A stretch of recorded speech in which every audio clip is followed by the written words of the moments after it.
Então, a gente traz duas palestras sobre ciência de dados, viabilizadas pelo Empower, como eu falei hoje mais cedo, começando pelo Grupo Fleury e a Empower apresentando ciência de dados, especificamente o Ricardo, que eu gostaria de convidar. Boa tarde, Ricardo. Boa tarde, Alexandre. Tudo bem? Tudo jóia. Você pode falar Legal. um pouco sobre você? Posso, claro. Super obrigado pelo convite de estar aqui reunido com vocês, esse evento que o pessoal me falou que vocês estão comemorando 20 anos do curso, né? Bem bacana o curso de engenharia elétrica aí do pessoal da Federal de Viçosa. Mas eu vou falar um pouquinho de mim, gente. Eu trabalho no Grupo Fleury há mais ou menos 2 anos, um pouquinho menos de 2 anos. E o Grupo Fleury, ele é um grupo que trabalha com medicina. Começou trabalhando com medicina diagnóstica e agora trabalha com toda a área de medicina, né? Com medicina preventiva, tudo isso. E dados é a essência do nosso grupo, né? E hoje eu sou responsável pela área de arquitetura de soluções e pela área de arquitetura de dados do grupo. Bacana demais. Pessoal, como nas outras palestras, vocês podem ficar à vontade para começar a trazer as perguntas assim que o Ricardo começar a apresentar. E aí, assim que for oportuno, eu passo as perguntas para ele. Então, sem mais delongas, eu passo a palavra para você, Ricardo. Pode ficar à vontade. Legal, obrigado, Alexandre. Eu estou compartilhando aqui minha tela, tá? Se você quiser colocar para o pessoal aí. Gente, boa tarde, é um prazer enorme estar aqui com vocês hoje. Como o Alexandre falou, mandem as suas perguntas. Pode ser uma palestra bastante interativa. Eu vou estar o tempo todo perguntando para o Alexandre aí se tem pergunta ou não, né? Eu vou começar um pouquinho, antes da gente falar diretamente da ciência de dados, eu vou falar um pouquinho para vocês do Grupo Fleury. O Grupo Fleury, ele é uma empresa que tem 95 anos de história, né? Uma das empresas mais respeitadas de medicina e saúde do Brasil, sempre reconhecido pela excelência técnica com que ele trata os exames dos nossos pacientes. O Grupo Fleury, ele é composto de várias marcas, né? A marca Fleury foi a primeira marca aqui em São Paulo, mas a gente tem marcas na região Sudeste, na região Sul, na região Nordeste. Essa semana a gente anunciou uma aquisição de marcas no Espírito Santo também. Então, é um grupo com várias marcas, sempre com esse foco na medicina diagnóstica. É um grupo brasileiro, né, de capital aberto, teve uma receita bruta em 2020 de 3,2 bilhões de reais. Então, é um laboratório bastante grande, bastante robusto e, principalmente, com muita vontade de fazer colaboração, com muita vontade de ajudar os pacientes, os nossos clientes, a ter uma vida mais saudável, a melhorar a sua condição de vida. 95 anos, gente, dá para fazer muita coisa mesmo, né? Eu vou destacar algumas coisas que são bem interessantes e que a gente até esquece, né, de como que elas eram, como elas existiam antes. Por exemplo, em 1998, o Fleury foi a primeira empresa do mundo a publicar o resultado de exames pela internet. Até 1998, quando você queria o resultado do seu exame, você tinha que ir na unidade, você recebia um papel com aquele resultado. A partir de 98, o Fleury começou a entregar isso pela internet. Você não precisa mais sair da tua casa para pegar o resultado. Em 2004, a gente começou a mostrar os chamados laudos evolutivos, né? Eu apresentava o teu resultado com o resultado dos exames anteriores. Você podia ver a sua evolução, como que estava melhorando a sua saúde, uma informação extremamente importante para os médicos.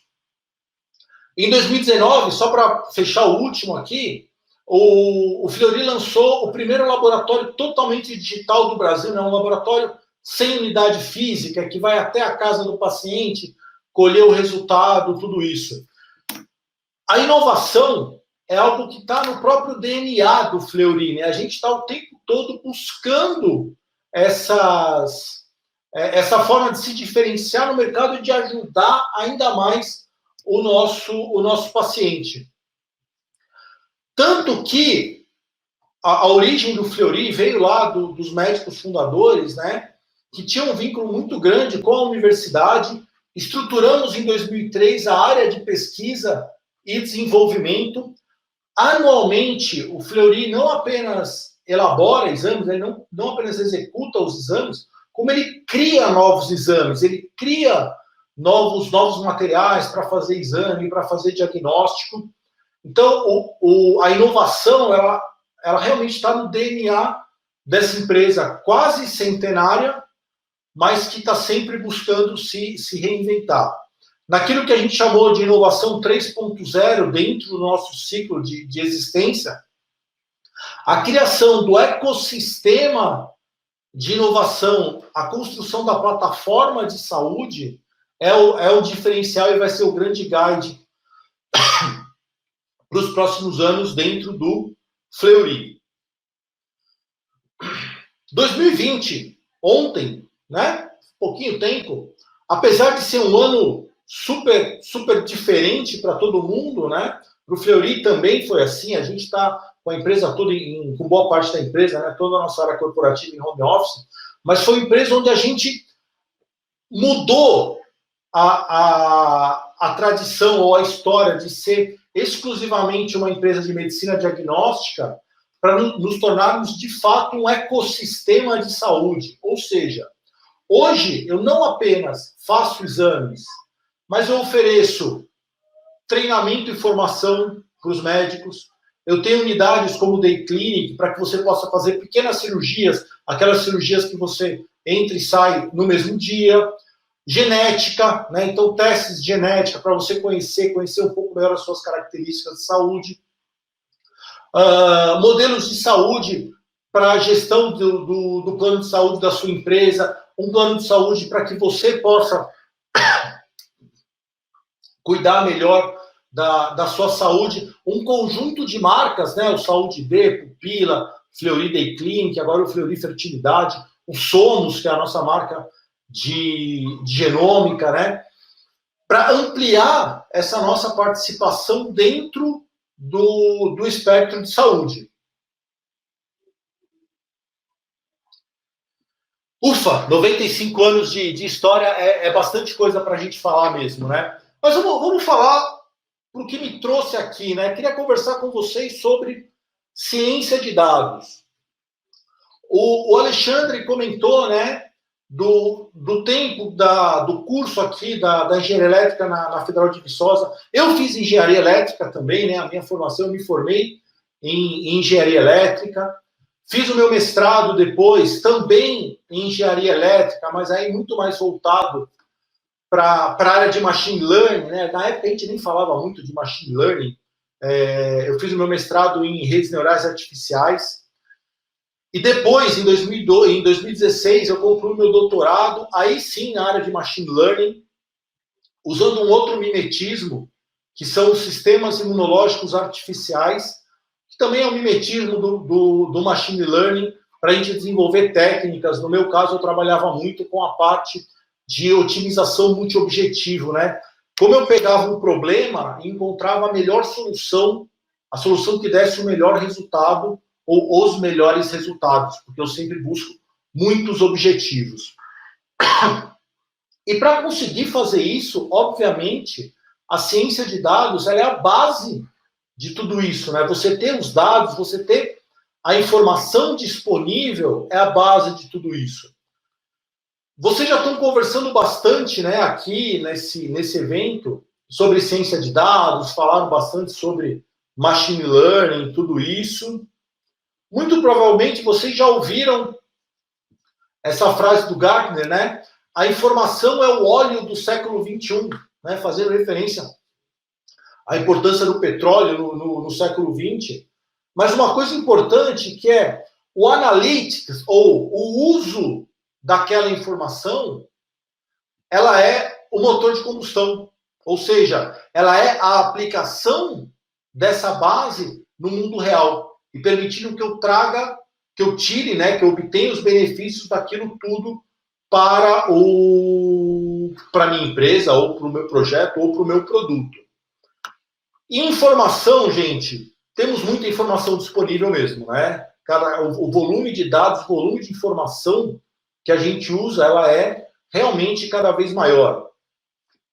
Uma figura bastante conhecida, duas figuras bastante conhecidas de vocês, né? O Data Never Sleeps, que já está na versão 8.0, mas que a gente vem acompanhando ela há um bom tempo, dá um panorama da quantidade de informação que circula na internet hoje. Hoje, em cada minuto, eu tenho quase 42 milhões de mensagens compartilhadas no WhatsApp. A cada minuto são 500 horas de vídeo carregados no YouTube. Eu tenho, em média, 210 mil participantes em reuniões online como essa, usando a plataforma Zoom. Em um minuto, a Amazon dispara, né, manda para entrega 6.600 pacotes de entrega. Então, todas essas coisas, elas geram informações, elas geram dados que são trabalhados pelas empresas, que precisam ser estudados pelas empresas. Até um tempo atrás, se eu queria ter uma ideia da qualidade de um produto, né, se eu fosse uma empresa e queria saber qual a percepção dos clientes do meu produto, eu precisava, ou a única forma era encomendar pesquisa, era fazer uma análise com os clientes que voltavam para fazer outras compras. E hoje eu tenho fontes muito seguras, por exemplo, de compartilhamento de mensagens, de engajamento do meu cliente, que eu tenho que monitorar. Eu tenho que monitorar o Facebook, eu tenho que monitorar o Twitter, para conseguir essa percepção, né? Para ter uma ideia do que está acontecendo. E eu deixo para falar, para ter as pesquisas, quando eu quero aprofundar um determinado tema com o meu grupo de clientes ou com o meu grupo de usuários. Então, vamos falar um pouquinho de ciência de dados. Coisas que vocês sabem, né? O que é a ciência de dados? A ciência de dados ela é uma área interdisciplinar voltada para o estudo e análise dos dados, onde, a partir dos dados, eu vou extrair conhecimento, eu vou extrair ou eu vou detectar padrões e obter insight para uma possível tomada de decisão. Pouquinho para lá ou pouquinho para cá, tem várias definições da ciência de dados, exatamente como essas três que eu já coloquei aqui, e podemos definir mais outras tantas, onde o ponto principal é, eu vou pegar esses dados e vou trabalhar com eles de uma forma estruturada para extrair valor, para fazer com que eu possa tomar decisões melhores a partir desses dados. Isso aqui a gente sabe. Deixa eu falar algumas coisas que talvez vocês não saibam. Esse termo ciência de dados, ele não é um tema tão novo assim. Na verdade, ele surgiu em 1996. Quer dizer, é um tema que já tem 25 anos. Isso porque ele surgiu oficialmente em 96. Na verdade, ele foi cunhado pela primeira vez em 1974. São 47 anos que o termo ciência de dados existe. Por quê, gente? Porque as pessoas já perceberam, naquela época, final da década de 70, que as informações, o dado, ele era fundamental para eu construir aquilo que na época a gente chamava de inteligência artificial, né? A visão que a gente tinha de inteligência artificial, de você aprender pelos exemplos, tudo isso, os dados, os conjuntos de treinamento eram fundamentais para isso. E uma outra coisa que talvez você não saiba, mas o termo cientista de dados, ele surgiu somente em 2008. Então, olha só, desde 96 a gente usa oficialmente o termo ciência de dados, mas essa profissão, né, quero ser um cientista de dados, ela surgiu só em 2008. E aí, eu trago algumas coisas importantes. A primeira delas é, o que não é ciência de dados? Ciência de dados, gente, não é Big Data. Big Data é um conjunto de metodologias que eu uso para capturar, armazenar e processar a minha informação. O cientista de dados, ele trabalha sobre o Big Data. Ele utiliza as informações que foram armazenadas pelo Big Data. Mas ciência de dados não é apenas Big Data. Aliás, Big Data não é nenhuma área do conhecimento ou uma profissão, né, como a ciência de dados. Ele é uma fração da ciência de dados nas áreas mais amplas. Uma coisa que eu acho bem importante trazer é sobre o que vocês entendem do Big Data. Quando você ouve a palavra Big Data, o que você lembra? A maior parte das pessoas vai se lembrar apenas de um volume muito grande de dados. Eu tenho muito dado para tratar. É verdade, essa é uma das dimensões do Big Data. Mas o Big Data, hoje, ele é composto, na verdade, de 5 Vs. O volume é um deles. O volume de dados, a quantidade de dados que eu tenho que tratar, com certeza é um deles.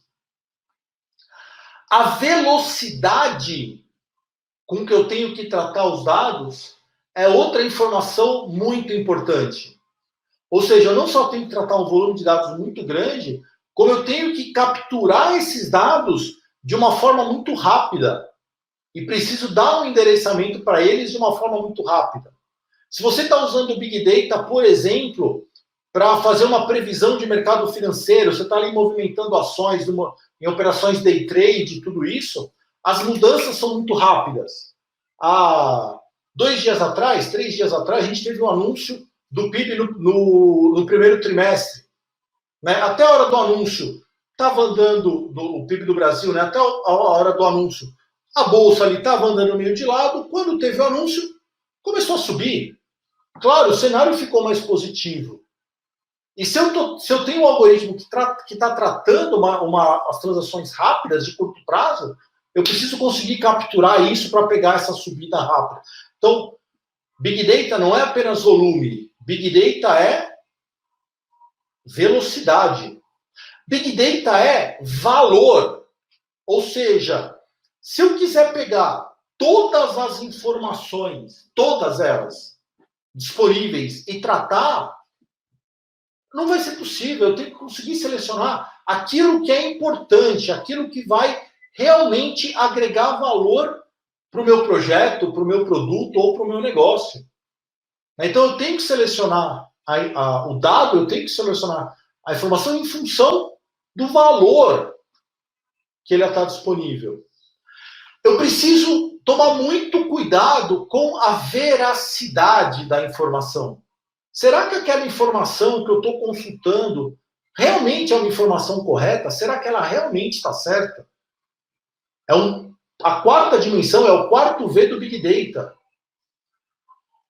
E, finalmente, uma mudança que veio lá no começo do Big Data, que é a variabilidade, as diferentes formas do dado. Eu não posso mais pensar que todo dado que eu vou obter, ele vai chegar para mim a partir de uma base estruturada, de um texto bem escrito. Não. A informação chega para mim através de um tweet. Muitas vezes através de uma figura. E eu tenho que conseguir tratar isso. Então, hoje, quando eu penso em Big Data, volume é uma dimensão importante, mas tem outras 4 dimensões, além do volume, são 5 vezes do Big Data, que é o que realmente traz o desafio e traz o que a gente precisa fazer hoje dentro da ciência de dados para conseguir tratar essa informação. E o volume é só uma dimensão dela, tá bom? Gente, ciência de dados não é analytics. O analytics, ele faz parte da ciência de dados. Ele é um pedacinho da ciência de dados, que se dedica a encontrar os padrões dentro daquele conjunto de dados que você está usando. Mas a ciência de dados não é apenas o analytics. Assim como também a ciência de dados não é apenas análise de dados, que por sinal é diferente do Analytics, né? O Analytics se concentra em encontrar os padrões. E a análise propriamente dita, ela toma decisão em cima desses padrões. Então, a análise de dados está no topo da minha cadeia de ciência de dados. Se eu olhar a ciência de dados como um todo, né, como é a minha grande disciplina, a gente tem a parte de análise de dados, depois os algoritmos de machine learning no topo, né, do IA, o deep learning. E eu tenho na base da minha pirâmide uma informação importantíssima, que é como eu capturo e armazeno essas informações. Esse é o trabalho do pessoal de infra, do pessoal que conhece o hardware, que conhece as máquinas para armazenar os dados. Depois os engenheiros de dados entram fazendo as transformações, criando os vários canais de acesso para essa informação. Aí entra o nosso cientista, o nosso analista, que vai fazer realmente o tratamento, a limpeza, vai fazer esse papel de dados para a gente esse tratamento de dados, né, para a gente conseguir começar a tomar decisões, começar a encontrar os padrões e até mesmo começar a entregar os dados para os meus algoritmos de machine learning e inteligência artificial. Lá no começo da inteligência artificial, pessoal, lá das redes neurais, por exemplo, a gente tinha uma visão de que eu pegava o dado bruto e jogava ele de qualquer jeito para minha rede neural e ela ia fazer de tudo para aprender. E aí a gente começou a perceber que, cara, não funciona, eu tenho que usar outras técnicas para ajudar nesse aprendizado. E é o que foi feito, eu diria, aí nos últimos 15 anos. Né? Foram usadas outras técnicas para que a gente conseguisse aprender a utilizar os dados.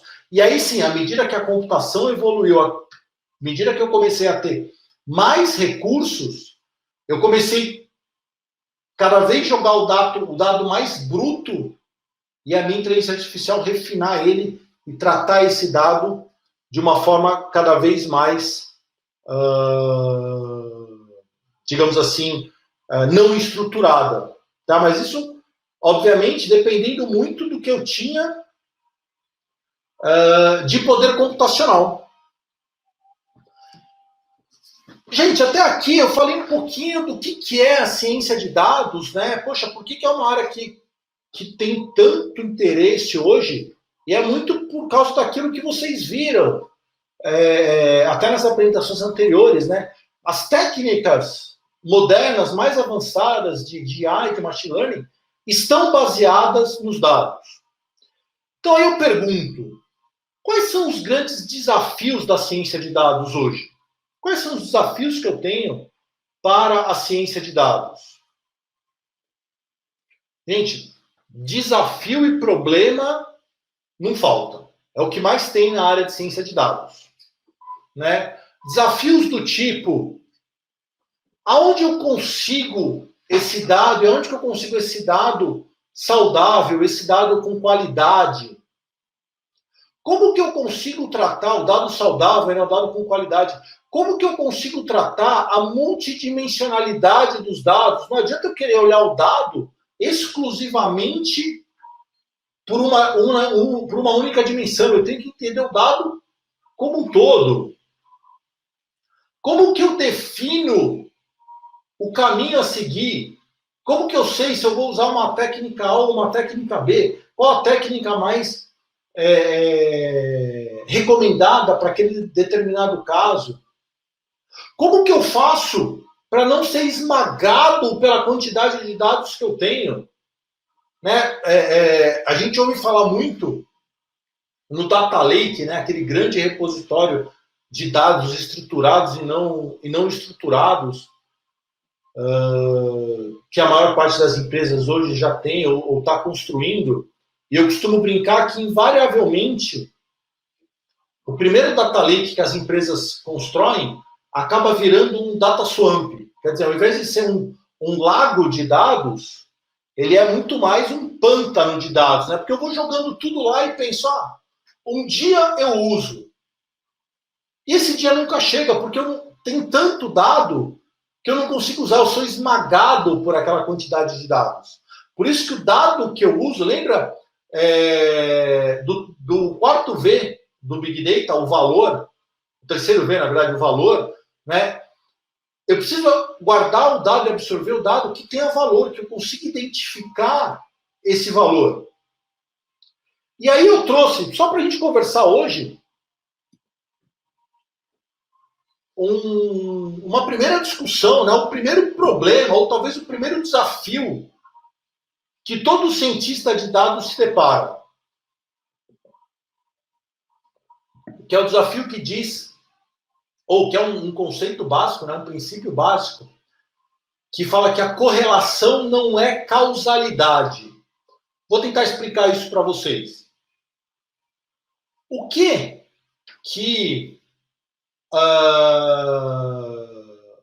empresas de fliperama, né, jogos de fliperama, tem a ver com a quantidade de pessoas que fazem doutorado? O que é a quantidade? O que é a quantidade de pessoas que fazem doutorado tem a ver com empresas de videogame ou de fliperama? Eu depois, aí, se alguém quiser mandar para o Alexandre algumas relações, eu vou ficar bem curioso. Mas, em princípio, eu tenho uma certa dificuldade de achar essa ligação, né, entre essas duas coisas. Mas se eu comparar a receita que eu tenho dos fliperamas com a quantidade de doutorado em ciências da computação lá nos Estados Unidos, olha como essas duas curvas se comportam. Gente, elas são muito parecidas. Certamente existe uma correlação entre elas. Certamente existe uma correlação entre elas. Porém, gente, não existe causalidade. Eu não estou formando mais doutores porque as empresas de fliperama faturam mais.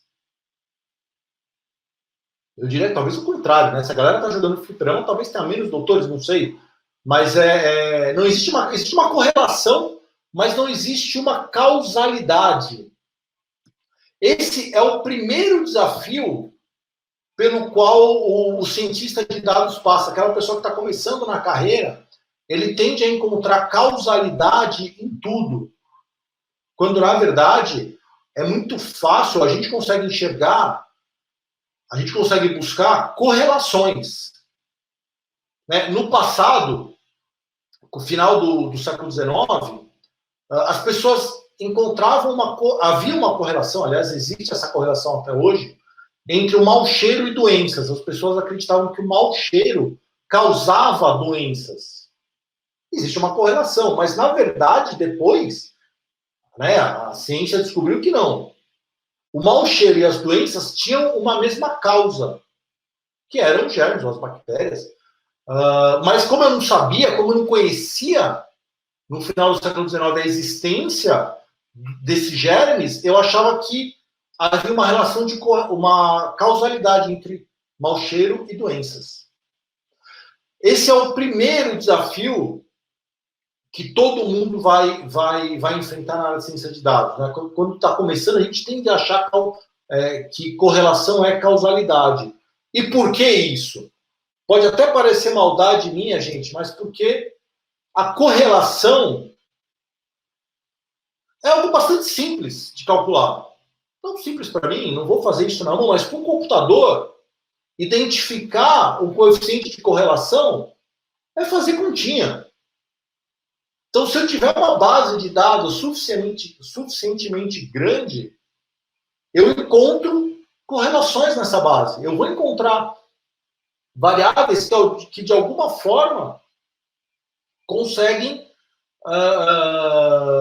se relacionam. Por isso que a correlação, ela te ajuda, de alguma forma, a prever o futuro. Eu sei que se tal coisa acontecer, tal coisa vai acontecer. Eu previ o futuro. Mas a causalidade te permite a mudar esse futuro.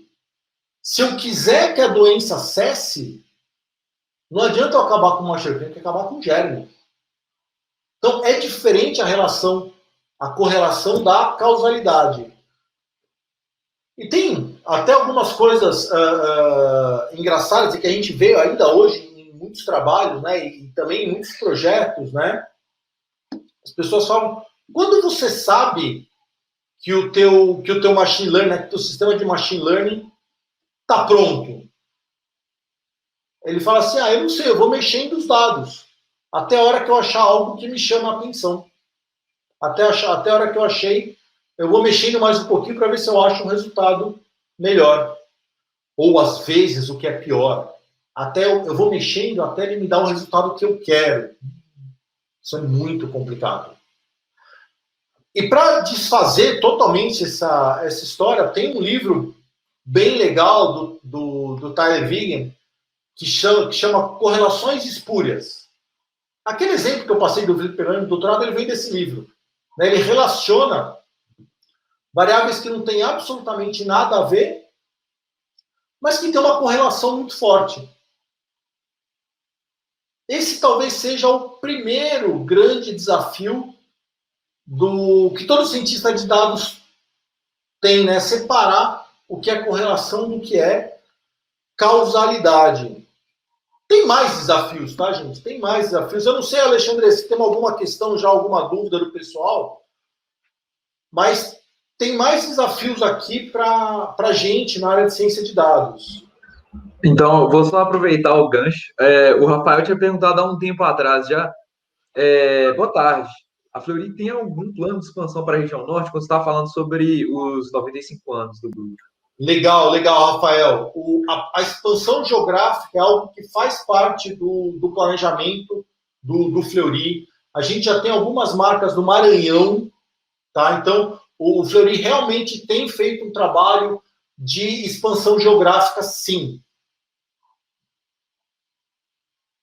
Por enquanto foi só isso mesmo. Mas... Boa, legal, cara. O Fleury ele é bastante focado, né, na transparência com o mercado. Então, se você entrar lá no nosso site de RI, de relação com os investidores, você vai achar várias informações sobre a estratégia do grupo, tudo isso. Legal, gente. Vamos falar mais um pouquinho, então, de mais alguns desafios da ciência de dados. E eu vou trazer alguns desafios aqui que talvez vocês até já tenham visto por aí. Eu não sei se vocês já viram essa figurinha do avião da Segunda Guerra, né? É um problema que o Abraham Wald discutiu na década de 40, na década de 50, que depois a gente batizou isso de viés de sobrevivência.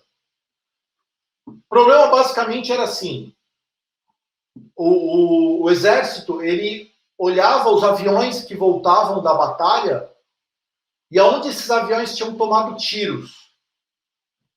E tinha uma figura, desenhavam uma figura parecida com essa. E o que eles faziam? Eles pegavam esses aviões e reforçavam essas áreas aonde esses aviões tomavam tiro. O que o Wald fez? O Wald olhou, né? Na verdade, antes dele olhar, o exército ia lá e reforçava isso. E você não tinha uma melhora significativa. Você não conseguia fazer com que mais aviões sobrevivessem à batalha. O Wald olhou e falou, mas, cara, vamos lá. Eu estou reforçando os pontos dos aviões que voltaram. E os aviões que não voltaram, eles foram atingidos aonde? Ou seja, eu não tinha todas as informações para tomar aquela decisão. E o Wald falou, eu vou reforçar os pontos onde possivelmente os aviões foram alvejados e que não retornaram.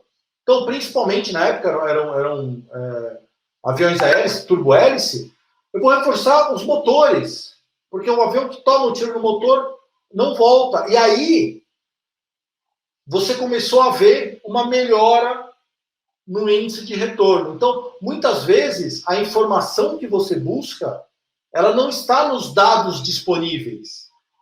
A informação está onde eu não tenho os dados.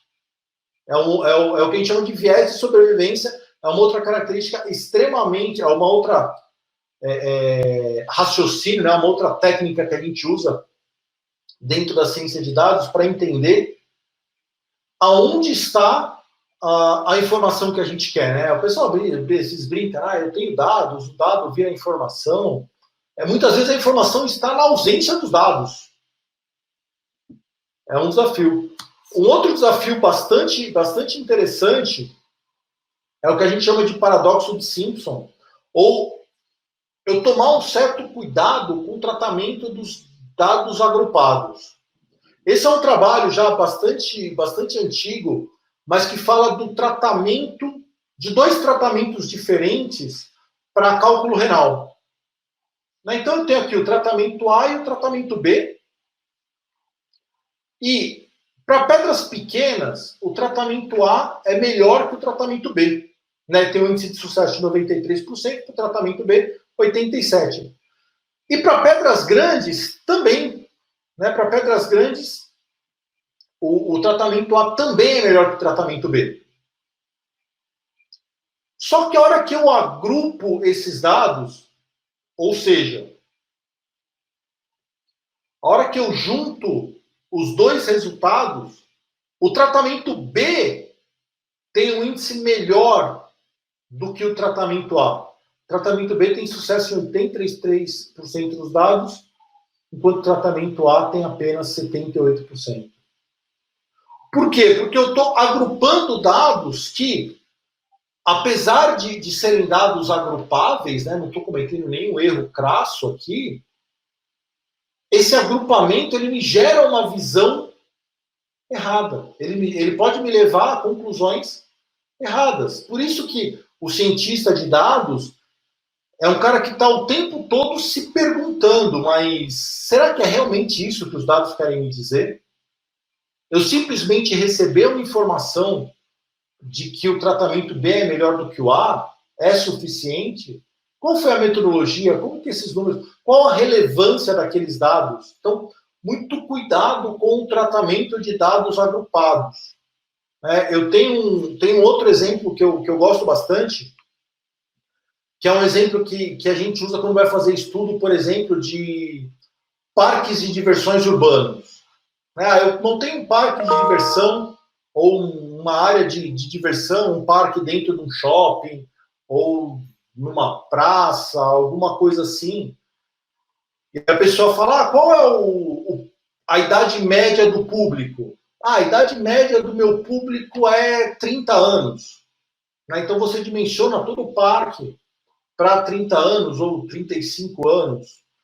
E aí, a hora que você vai ver, peraí, a minha média de idade é 30 anos, mas porque normalmente quem acompanha a criança no parque urbano pode ser o avô, então eu tenho muita gente com 50, 60 anos e muitas crianças, 10, 12 anos. Na hora que eu junto os dois, a média, o dado agrupado dá 30, 35 anos. Mas o meu público não é o de 30, o meu público é o de 10 acompanhado do avô. Então, o cientista de dados, ele é um cara que está o tempo todo se questionando, mas será que é realmente isso que o dado quer me dizer? Será que eu não estou usando algum viés meu para tratar aquele dado, para fazer com que aquilo não aconteça ali do jeito que eu... ou será que aquilo que eu estou tratando aquilo para que aquilo explique algo que, na verdade, é o que eu quero ouvir, não é realmente o que está acontecendo? O paradoxo de Simpson é uma outra dimensão disso que eu preciso considerar. Ufa, vou até parar um pouquinho para tomar uma água. E aí fazer a pergunta importante, né? Legal, Destro. Como que eu faço para virar um cientista de dados? Como que eu faço para aprender esse conjunto de ferramentas e poder dizer que eu sou um cientista de dados? Tem um cara que eu gosto muito, que é o Josh Wills, e ele diz o seguinte: o cientista de dados, ele é melhor em estatística do que qualquer engenheiro de software, e é melhor em engenharia de software do que qualquer estatístico. Dessa definição, você já entende que, esse cara ele vai misturar ciência, ele vai misturar computação com matemática. E é exatamente isso. A ciência de dados, ela é uma junção da computação, da matemática e de uma outra coisa que sem ela não faz sentido, que é o domínio do negócio, o conhecimento do negócio. Ciência de dados apenas pela ciência de dados, a técnica pela técnica, não adianta eu chamar de ciência de dados, gente. A ciência de dados, ela está relacionada àquele domínio, àquele negócio que você está tratando. Lembra, um dos 5 Vs do Big Data é o valor. Aquele dado, ele precisa ter valor para o domínio ou para o negócio que você está tratando. É fundamental isso. Tá bom, Destro. Então eu já entendi que eu tenho que conhecer matemática, que eu tenho que conhecer de computação, tenho que conhecer do negócio. Me fala como. Eu vou dar um roteirinho aqui para vocês. Eu vou passar por 6 passos para você virar um cientista de dados. Primeira coisa que você tem que saber para ser um cientista de dados: a programar. Aprenda a programar. Ah, Destro, que linguagem que eu tenho que aprender? Aquela que você quiser. Qualquer linguagem vai ser útil para você na ciência de dados. Existem as linguagens que hoje são bastante usadas e bem difundidas, né? O Python, o próprio R. Mas eu posso fazer ciência de dados usando Java? Pode. Usando .NET? Pode. Se você conseguir usar uma combinação dessas todas, ainda melhor. Então, a primeira coisa que você tem que aprender para ser um cientista de dados é programar. Aprenda a programar. A segunda coisa que você tem que aprender para ser um cientista de dados é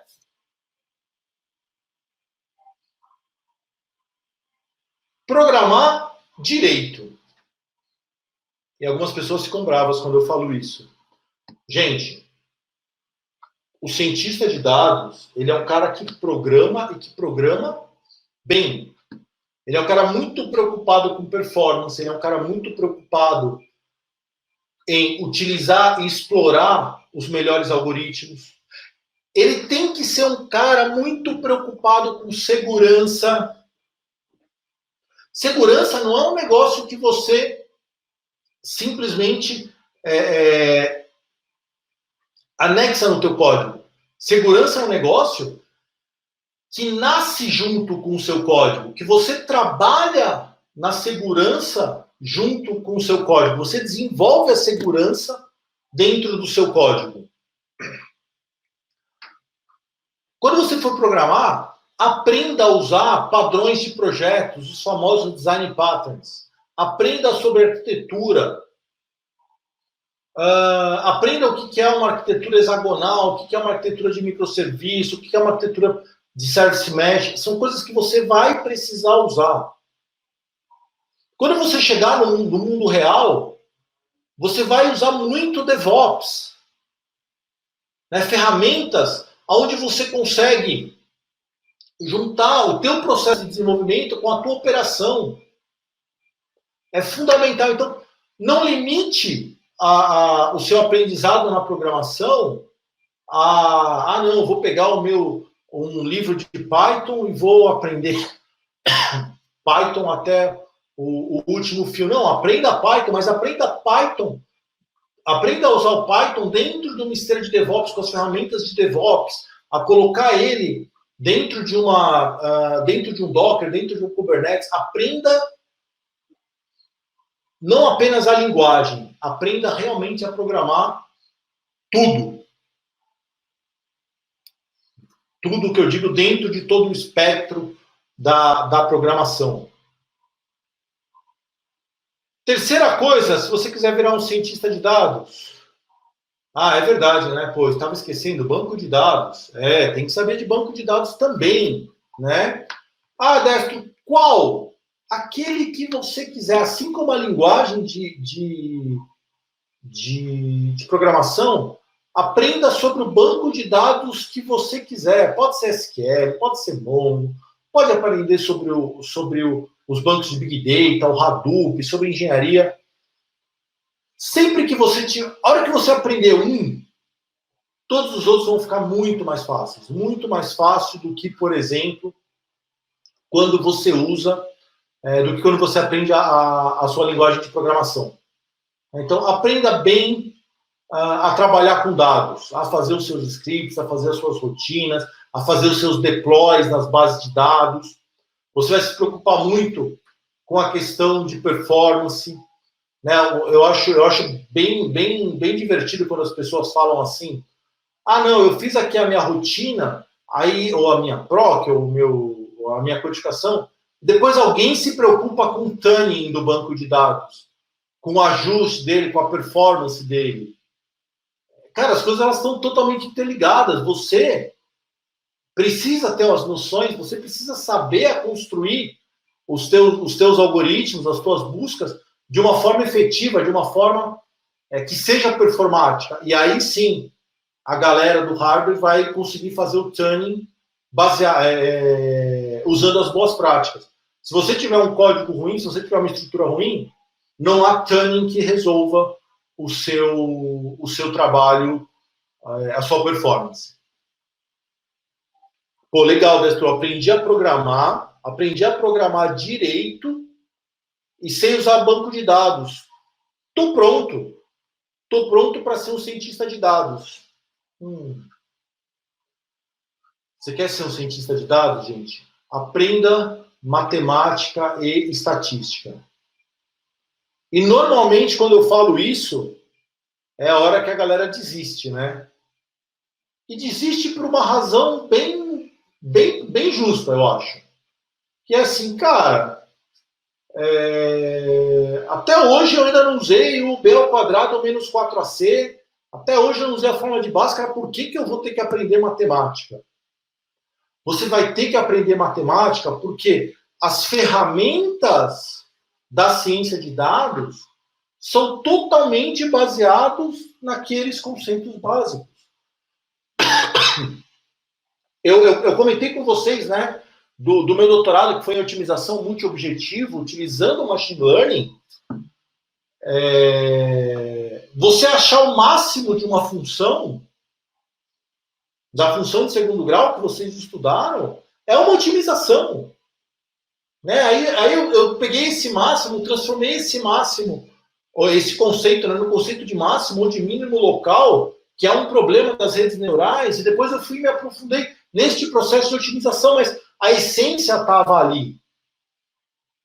A boa notícia que eu tenho para compartilhar com vocês é que você não precisa simplesmente, né, depois de aprender, de que você aprendeu toda a programação, aprendeu a base de dados, agora eu vou sentar e vou me debruçar sobre aqueles livros de matemática.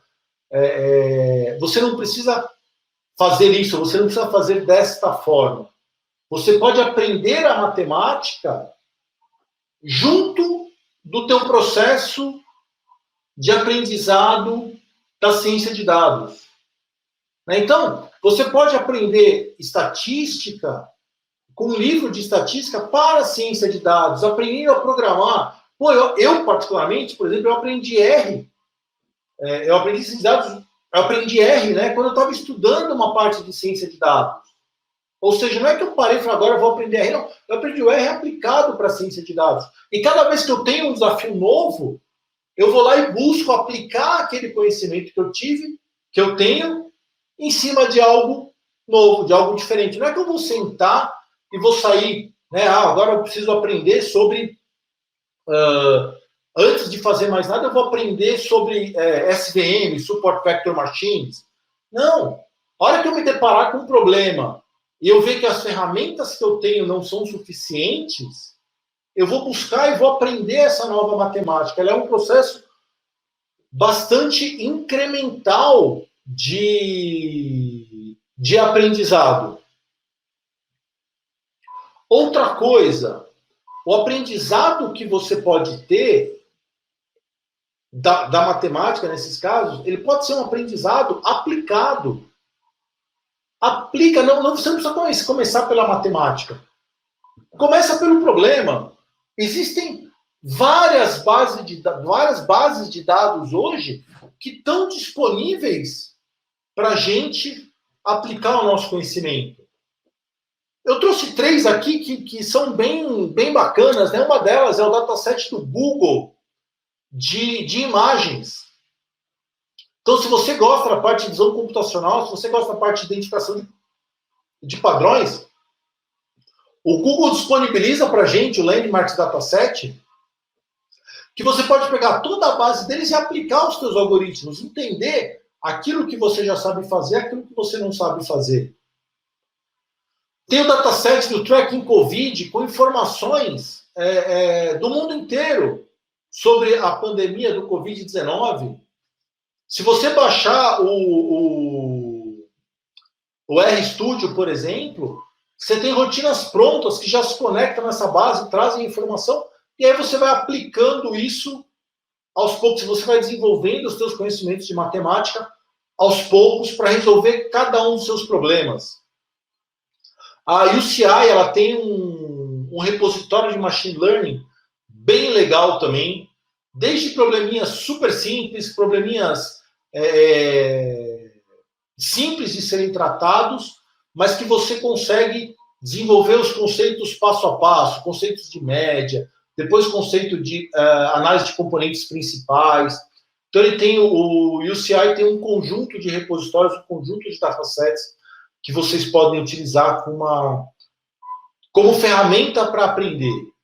Estou trabalhando com dataset, não consegui resolver aquele problema, não consegui entender aquele problema, aí sim eu vou buscar na matemática o que está me faltando, vou aprender aquilo e vou começar a utilizar.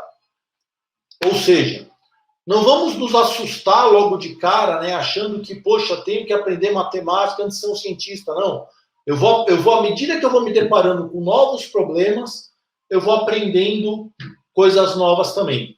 O que você não pode fazer é assumir algumas coisas como verdade. Né? Não, o tratamento B é muito melhor que o tratamento A. Não, você tem que fazer perguntas. O tempo todo você precisa se questionar.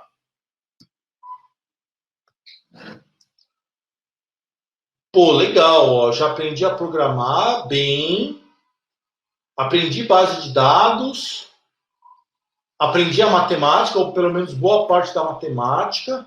O que eu vou fazer agora? O que está faltando para eu ser um cientista de dados? Tem um passo para você ser um cientista de dados que é fundamental, que é o de se engajar, o de participar de uma comunidade e de compartilhar o seu conhecimento em ciência de dados.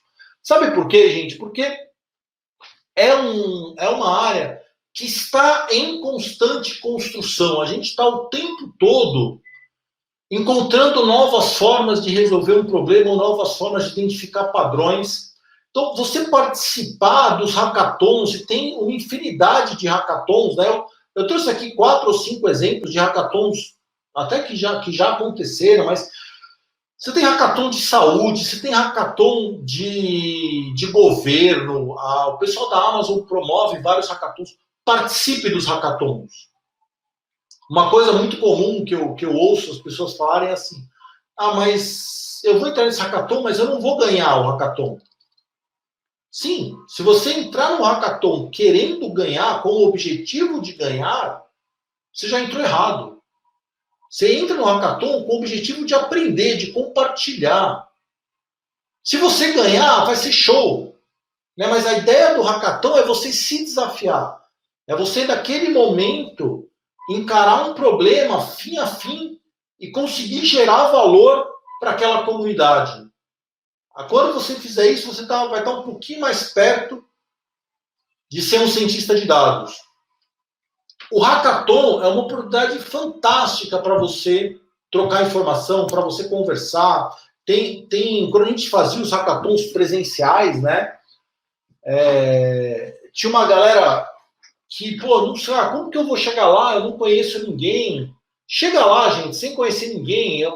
Rapidamente você acha um time, você entra num time, você fala, eu tô aqui num hackathon de dados, mas o meu negócio é design, eu gosto de fazer design, eu gosto de fazer desenhar interface, tem valor, vai ter um time que vai querer você lá. Então é bem bacana a gente conseguir nessa parte compartilhar essa informação. Outra coisa importante para você trilhar o caminho da ciência de dados é compartilhe aquilo que você aprendeu. Compartilhe aquilo que você aprendeu. Eu tenho a mais absoluta certeza que durante a formação de vocês, quando vocês aprenderam a fazer um programa, tinham aqueles exercícios super difíceis, aqueles exercícios de programação, aquele trabalho que você era super complicado, e você invariavelmente foi na internet e buscou um código, buscou um algoritmo para resolver aquilo. Esse algoritmo que foi colocado na internet provavelmente não foi colocado por um super gênio, foi colocado por um aluno, por uma pessoa que estava aprendendo e que pegou aquilo e compartilhou com você. Então, compartilha. Você fez uma análise diferente de uma base de dados, você pegou os dados do Covid e olhou lá os dados de uma forma diferente, tirou uma conclusão. Compartilha, gente. Coloca um código no GitHub, escreve um artigo lá no LinkedIn, no próprio Medium. Coloca o seu ponto de vista. Isso ajuda muito a você amadurecer a sua análise, a você entender que, será que minha análise realmente tá tão boa ou tá tão ruim como essa? Não sei. As pessoas, quando você compartilha, você faz esse esforço de conseguir mudar, de conseguir ampliar o teu conhecimento, o seu aprendizado. E por fim, pessoal, o último, mas não menos importante passo para você ser um cientista de dados é aprenda a contar histórias. Um bom cientista de dados é aquele que consegue abstrair a complexidade desses dados e contar uma história. Ele pega os dados, ele pega aqueles gráficos. Não adianta você pegar o gráfico e deixar lá, plotado na tela, para quem viu o gráfico tomar uma decisão ou entender. Quando eu mostrei o gráfico da correlação entre o fliperama e os doutorados nos Estados Unidos, eu contei uma história para vocês. Eu falei para vocês, esses dois gráficos, eles estão correlacionados. É isso que eu queria dizer, é isso que eu queria que você visse. Então eu contei essa história para vocês, eu disse aquilo. Eu não simplesmente joguei um dado e deixei você tirar a sua conclusão. Porque o que eu quero é que você... Eu apresentei o fato, mas eu falei, eu contei a história. Eu quero que vocês saibam isso. Eu quero que vocês entendam isso. Porque a hora que eu fiz isso, eu consegui trazer todo mundo junto desse nosso... Eu consegui trazer todo mundo para o mesmo raciocínio que eu tinha. E a gente conseguiu seguir o trabalho. Se você simplesmente joga o dado ou joga aquela informação e deixa cada um tirar a sua conclusão, você não sabe se você vai conseguir guiar as pessoas para onde você quer que elas cheguem. Você não sabe se você vai conseguir levar as pessoas a entender a entender aquele contexto da forma que os dados estão apresentando eles. Por exemplo, se você passar por esses 6 passos, por essas 6 etapas, cara, ufa, sou um cientista de dados. Ale, será que tem alguma pergunta a mais aí pra gente, meu? Tem sim. É, tem algumas. Tá, eu vou começar pela que é mais específica do que você estava explicando, sobre correlação e causalidade. É interessante, então, entre aspas, fugir de correlações óbvias ou ter pelo menos um pé atrás, ficar desconfiado? Eu acho que não apenas das correlações óbvias, tá? Muitas vezes as correlações elas são óbvias, mas você ficar desconfiado de correlações muito fortes, né? Poxa vida, eu tenho aqui uma correlação 1 entre duas variáveis que eu não esperava. Isso é algo que realmente me chama a atenção. Né? Uma correlação de 95% entre duas variáveis que eu não esperava. Eu normalmente investigo um pouco mais, tento entender um pouco mais daquilo.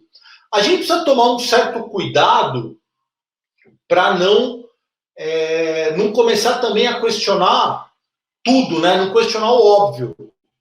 Por exemplo, qual a correlação entre um dia de chuva e guarda-chuva na rua? É alta.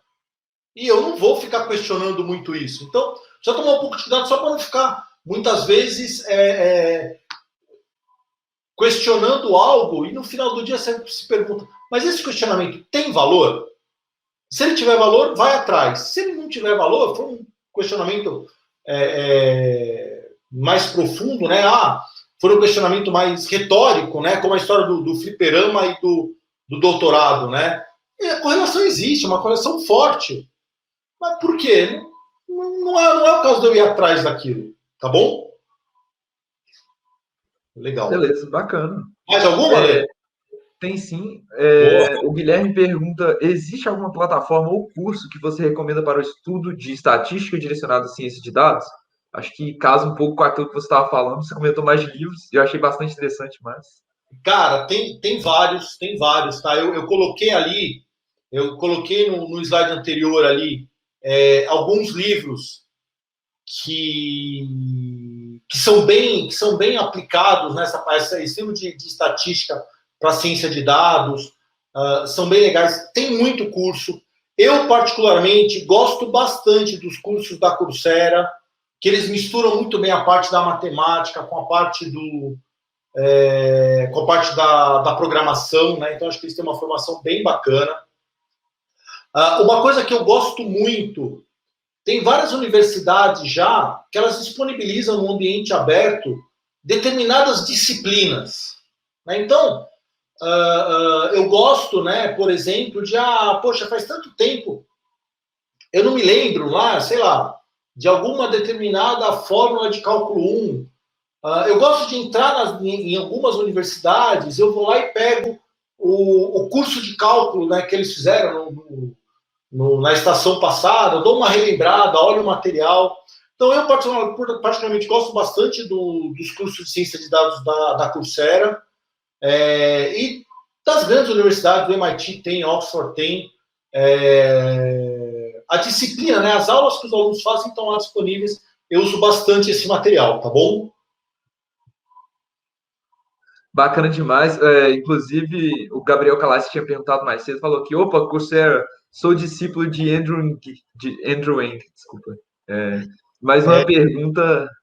O Rafael, geralmente, quando se fala de data science, se pensa em ciência ou engenharia da computação, análise de sistemas, etc. Mas como é esse mercado para engenheiros eletricistas? Essa é uma pergunta que eu ia trazer depois, inclusive, porque tendo feito ali um cálculo vetorial, uma pesquisa operacional, tinha passado da minha cabeça, mas eu não me enxergo nesse mercado como um engenheiro eletricista, mas eu quero. Então, se você tiver dicas. Rafael e Ale, prazer, Ricardo Destro, engenheiro eletricista, e estou nesse mercado. A ciência de dados, ela tem tudo a ver com a engenharia. Tá? Seja ela engenharia mecânica, seja ela engenharia elétrica, ela tem tudo a ver com a engenharia. Tá?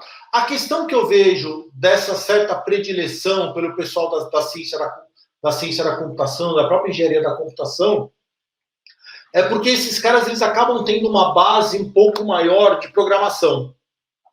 Né? Então, eles acabam tendo aquela parte que eu brinquei, né, do aprenda a programar direito, o cara da ciência da computação, ele deve ter alguma disciplina relacionada a cloud, relacionada a DevOps, que muitas vezes a gente não teve no nosso curso de engenharia elétrica.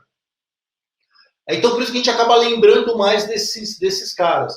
Mas, sinceramente, a ciência de dados tem tudo a ver com a engenharia.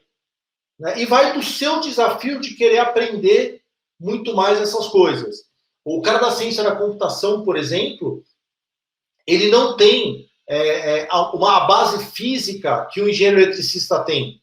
Muitas vezes a capacidade de abstração, e eu me lembro muito bem quando eu estava na engenharia, né, colegas que faziam outros cursos, né, eles brincavam, eles falavam, cara, eu não sei como que você gosta de um curso que você estuda um elétron se movendo, que você não consegue nem ver. E o pior, né, o elétron se move para um lado e você põe a seta para o outro, não faz sentido nenhum. E eu brincava e falava, gente, esse é o primeiro exercício de abstração do engenheiro eletricista. Né? O cara tem que entender isso. Então, o engenheiro eletricista, essa capacidade de abstração, essa capacidade, olha só o que o engenheiro eletricista consegue fazer. Ele correlaciona variáveis de uma forma muito rápida. Né? Quando você está projetando o teu circuito, você está o tempo todo correlacionando coisas, entendendo que uma determinada característica do circuito aqui vai gerar muito calor, vai gerar problema lá na frente. Essa capacidade que a gente tem de abstrair, de correlacionar coisas, realmente faz toda a diferença na ciência de dados. Bacana. Para citar um outro participante que falou, outro palestrante que falou algo relacionado, engenheiro eletricista também, o professor dele sempre falava que você tem que fazer elucubrações mentais fazendo eletromagnetismo, e depois disso acabou, sua capacidade de abstração só vai para frente. Não tem mais perguntas novas, vou deixar você seguir, tá? Pode ficar à vontade. Legal, cara. E é isso mesmo, né? Se você conseguiu passar em eletromag, qualquer desafio é pequeno. Eu, particularmente, no meu curso, eu fui enganado, porque tinha eletromag, e depois vinha eletrônica industrial, depois vinham outras eletrônicas que eram tão difíceis quanto. Eu acho que uma coisa que muda muito do mundo do engenheiro, particularmente aquele engenheiro mais tradicional, né? É que quando você pensa em quando você pensa em ciência de dados, quando você fala assim, cara, já sou um cientista de dados, agora eu quero mudar o mundo. Todo mundo fala que o mercado está super aquecido, todo mundo já ouviu, o mercado de ciência de dados é super aquecido. Eu vou ser reconhecido, eu vou trabalhar na área, eu vou arrumar um emprego bacana e vou conseguir ganhar uma grana. É isso que eu quero. Na verdade, gente, a hora que você realmente virar um cientista de dados, o que você vai perceber é que você não vira um cientista de dados. Você conhece todos esses desafios da ciência de dados. Eu passei aqui para vocês meia dúzia de 3 ou 4 desafios no roteirinho. A hora que você terminar tudo isso, você vai perceber que, cara, eu entendi que tem muito desafio para frente.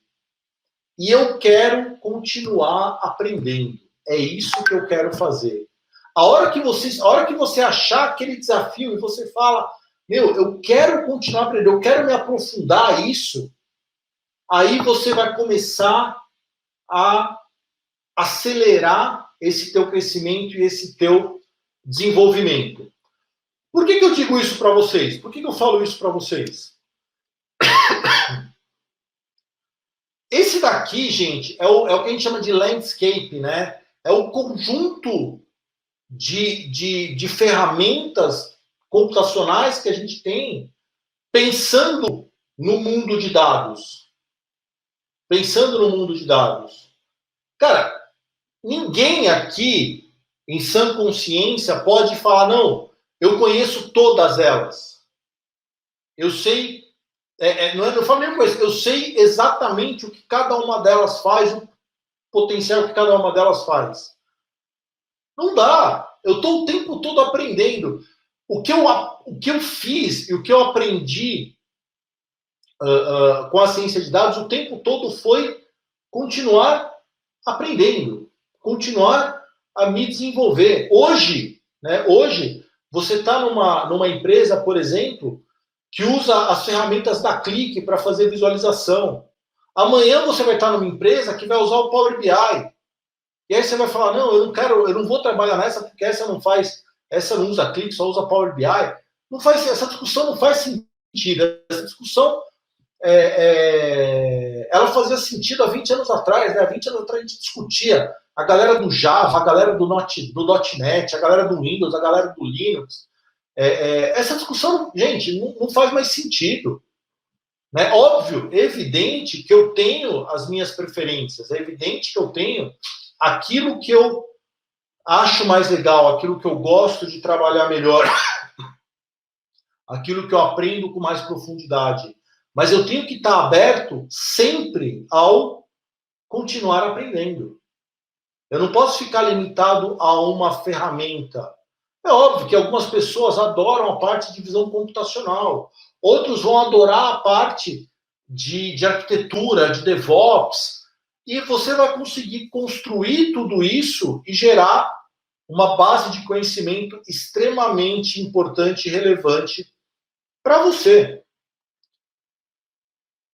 A boa notícia que eu tenho para te dar é que esse processo de formação, esses 6 passos que eu comentei com vocês, eles não precisam ser uma escadinha. Né? Eu não preciso primeiro 1, depois o 2, o 3, até chegar no 6. Ele não é uma escada.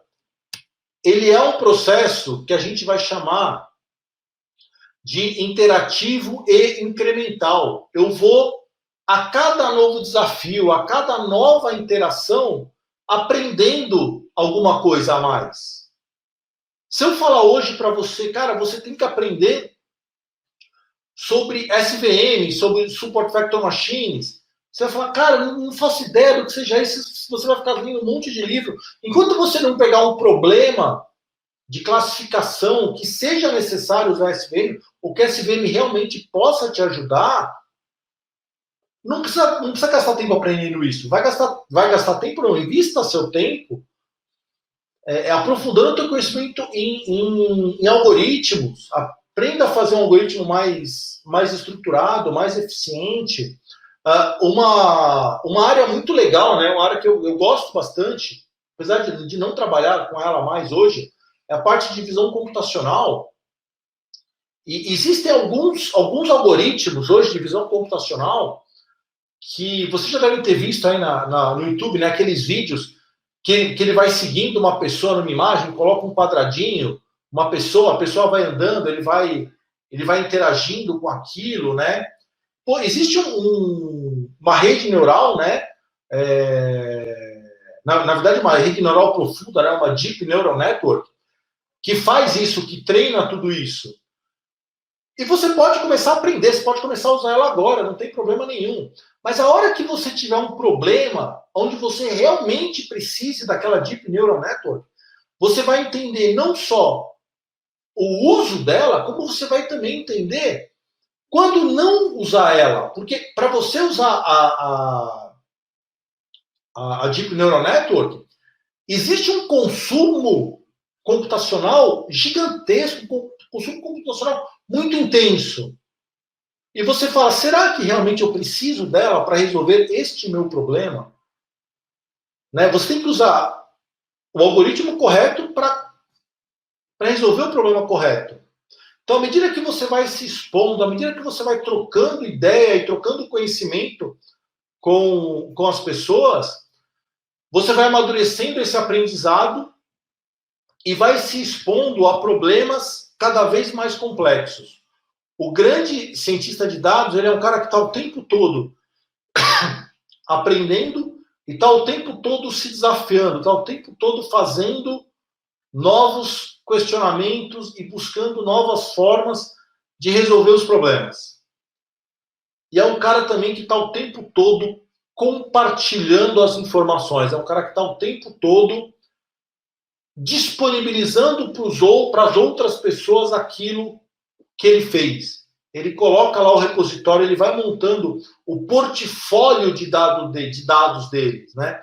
Existem algumas profissões hoje, alguns processos seletivos, onde, por exemplo, o currículo, cara, não é mais a coisa mais importante. Eu estou muito mais interessado em conhecer o portfólio daquele profissional. O que você já fez? O que você já contribuiu para a comunidade? Isso para profissionais de UX, para profissionais de interface, às vezes é muito mais relevante do que o currículo em si, ou do que o LinkedIn apenas, né? Eu quero conhecer o portfólio.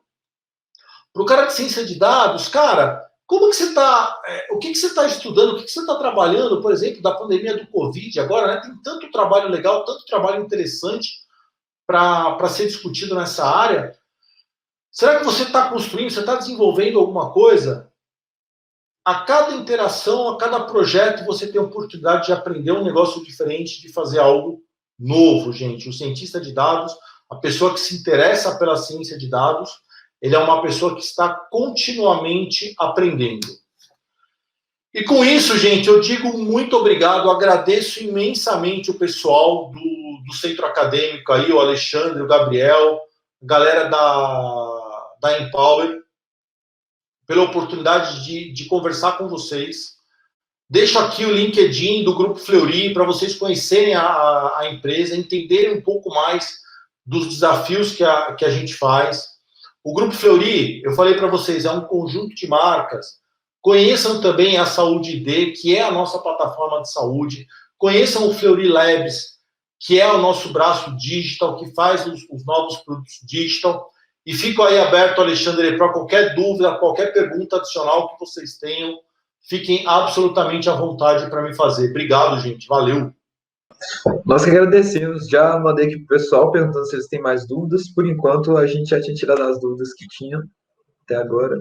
Eu também, o que eu ia perguntar ao final, acabei já perguntando, que era a questão ali de como se inserir no mercado e tal. Acho que você deixou bem claro na apresentação também.